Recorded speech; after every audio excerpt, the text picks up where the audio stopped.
থাকবেন। তো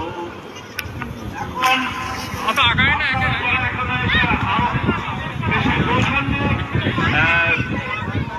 বললেন যে এই জানাজা আমাদের সেন্ট্রাল জামে মসজিদের যিনি আমাদের ইমাম সাহেব আছেন উনি এই জানাজা পড়াবেন। এবং আপনারা যারা এখনো এসে পৌঁছননি,